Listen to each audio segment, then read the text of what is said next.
Are you looking to buy an AK, an import AK, or even an American-made one, but you're not sure what to look for to make sure you get a quality firearm? Well, then this video is for you.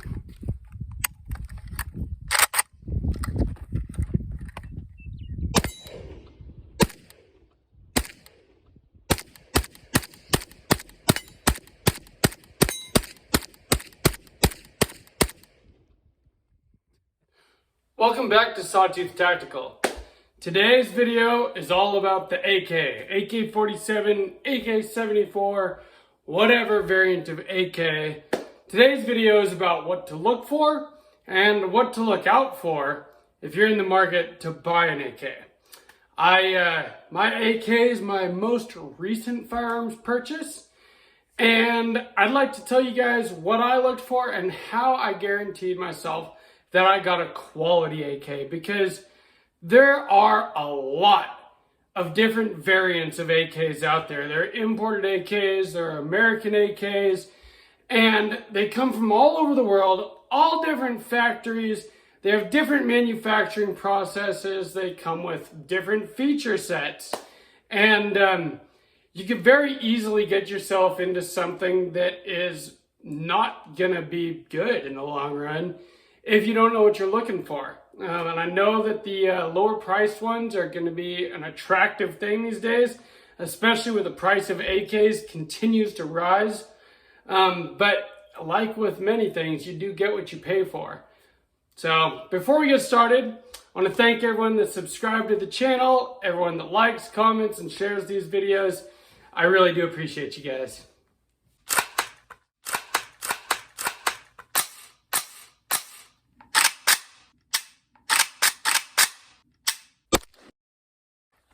The AK-47, AK-74, any variant of AK, it's just a sexy gun, but it's also a hell of a lot of fun to shoot.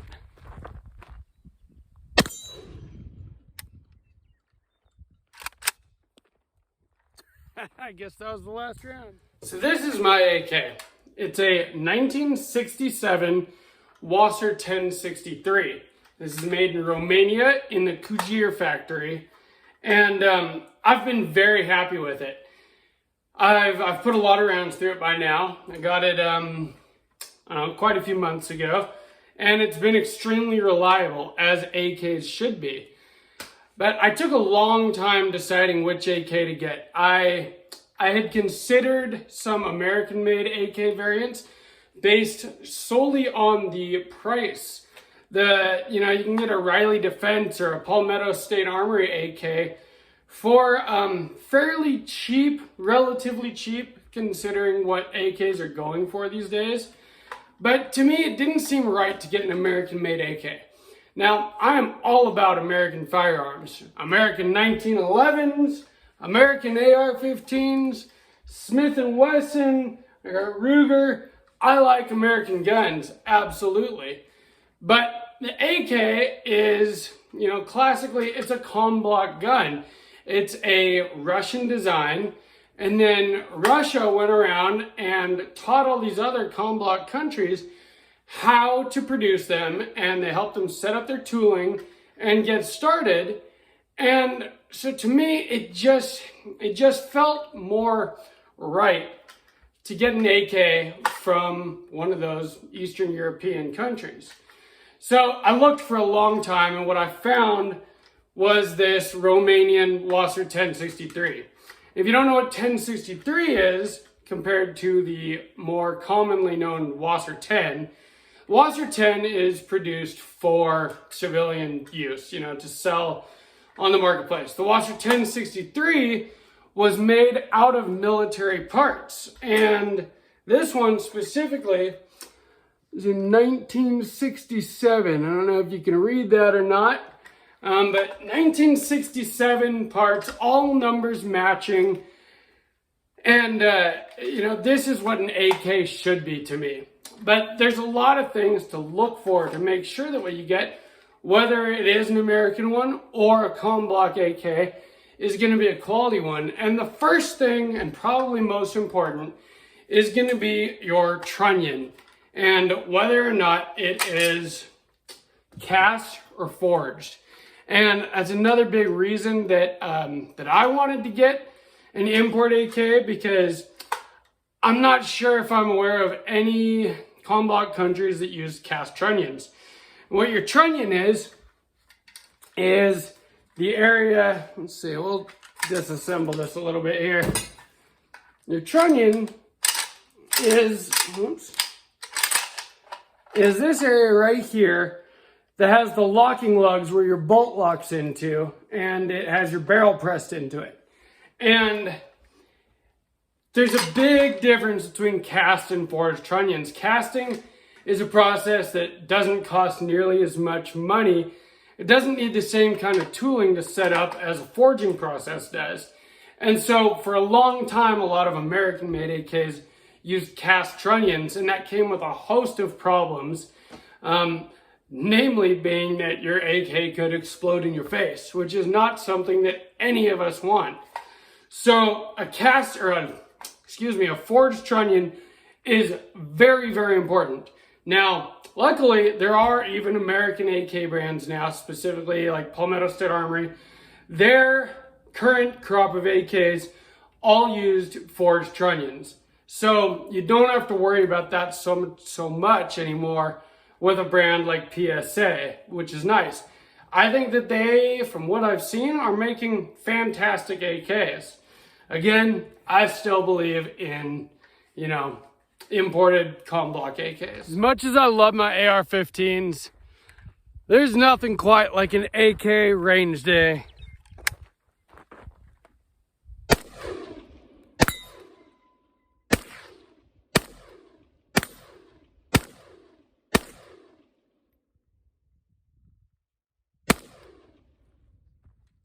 I'm gonna have to go fix that target. So with this AK disassembled, I want to talk about a couple other things. You want a cast trunnion, but you also want a cast bolt and carrier. And you'll see that I have no idea how many rounds have been run through this AK before I got it, but you see that there's no undue parts wear, even though these parts were produced in 1967. Same thing with the trunnion here. If you look in there, you can see it's got some your normal wear and tear in there for sure, but nothing that would tell you that this rifle is about to start having problems. Another thing that's important to look at is head spacing, and that has to do with how the bolt locks up to your barrel there. I don't have head spacing gauges, but the FFL where I got this from, that head spacing had been checked, and it had been proven to me that it was safe to fire, and it has been. Another thing, while we're up close, let's just take a look at the rivets. Rivets are going to be something else that you want to look at. Basically, if you can hold your AK up to the light and see any light between these rivets, like underneath them, like there's any space between the rivet and the receiver, that is not a good thing. If you could tell on this one, all these rivets are pressed pretty much perfectly. They're all, none of them are deformed, and you can't see any light between them at all. Also, the receiver, because an AK has a stamped receiver generally, now there are milled variants, but the stamped receiver of this one, there's no areas where it's squished in or misshapen, out of alignment, which is really going to help with your bolt carrier being able to slide back and forth on those rails properly and not bind up. Another good thing to look for, we'll get into features in a minute, but it is really nice to be able to have this rail if you want to be able to mount an optic, because AKs are not nearly as easy to mount optics as AR-15s are. They're just not as modular in general. Another thing to look for is magazine fitment. Especially these WASRs, they were generally imported as single stack firearms, and then the magazine well was milled out by Century Arms once it got imported here. And so sometimes you will run into AKs, not just WASRs, that have magazine fitment issues. And this is especially true because AKs, they don't really have standardization or a mil spec like ARs do. And so magazines from different countries can be different sizes. And you just want to make sure that the AK that you're getting yourself into doesn't have issues fitting different magazines in it. Luckily, this one, I've got a ton of magazines for this rifle, and they all seem to fit perfectly fine. So, I feel like I got a little lucky there. This is a 1967 WASR 1063, which is made from real military parts. One of the common complaints about it, though, are canted front sights. I got lucky with this one, though. It is slightly canted, but not enough to make it so that I can't zero it. This thing is actually zeroed perfectly.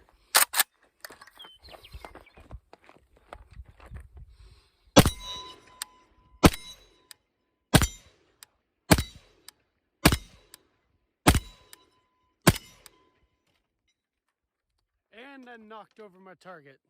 Those 7.62 by 39 rounds hit pretty hard. That's what it just did to my target stand. So besides making sure that you have forged trunnion, bolt, and carrier, making sure that you're not going to have any magazine fitment issues, and making sure that your rivets are all good, another thing you just want to check is, how does the action feel? Does it bind up on anything? You want to make sure it doesn't. And your trigger is another thing. These Tabco G2 triggers are really good. They were the standard for the Romanian imports for a long time.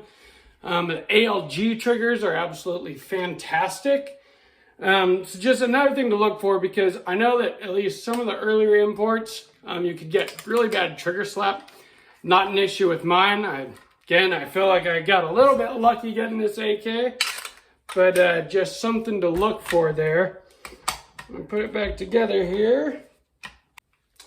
So after putting this all back together, one of the final things that you really want to check on is, your sights. Now, some import AKs, specifically earlier model WASRs, were kind of famous for having a canted front sight block. And not just WASRs, in fact, lots of different import AKs. So it's really important that you take your gun, look down it.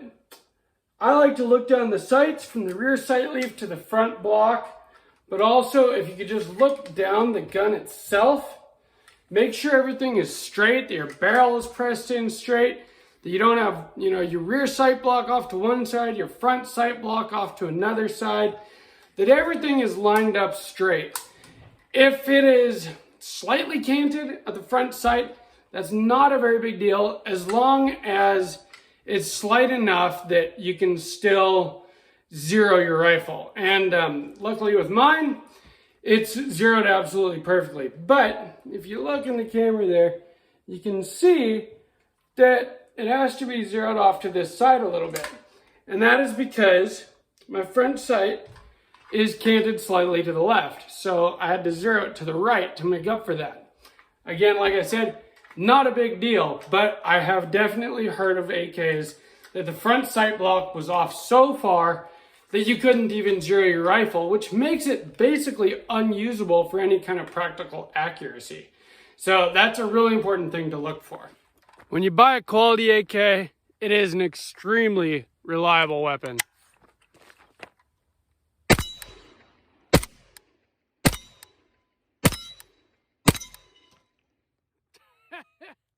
Knocked over the target again and hit it on the way down.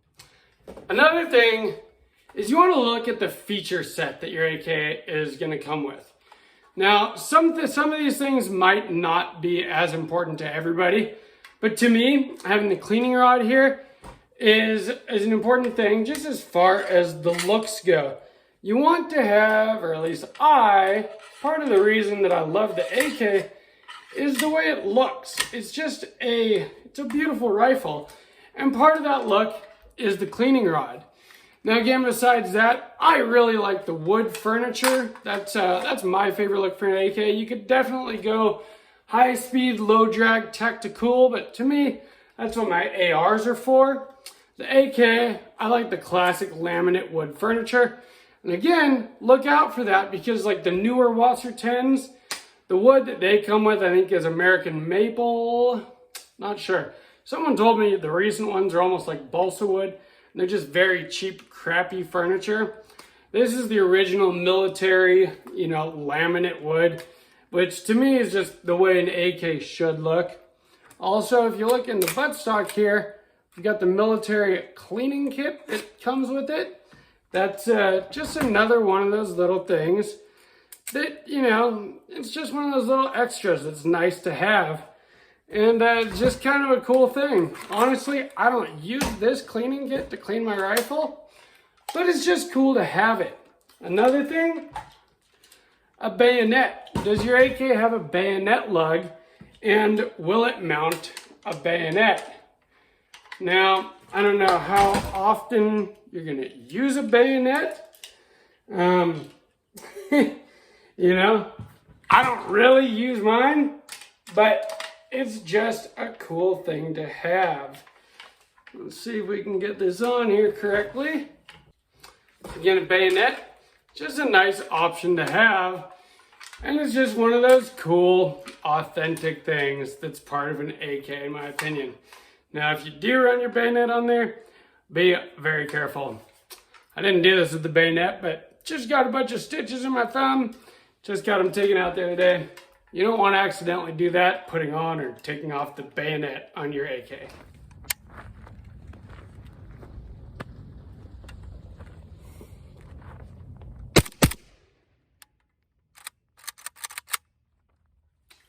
So I really love the AK-47 AKM.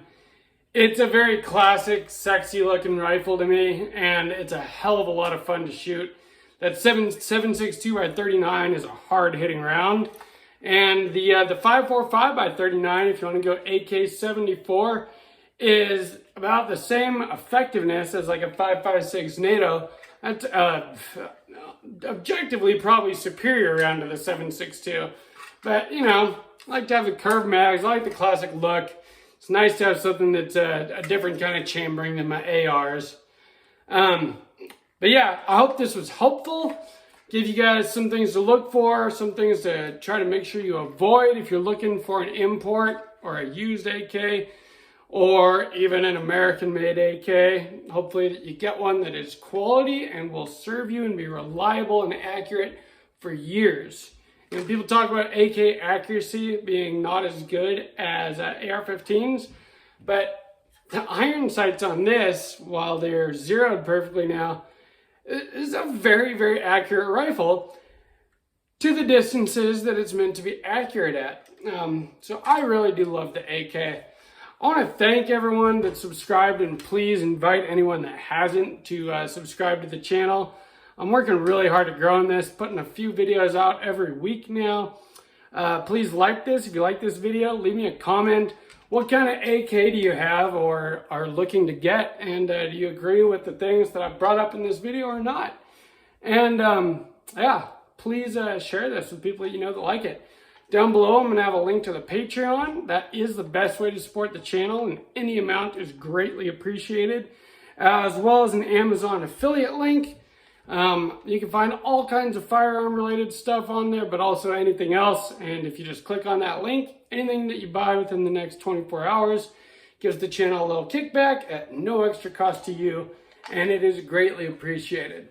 From Sawtooth Tactical, stay strapped or get clapped.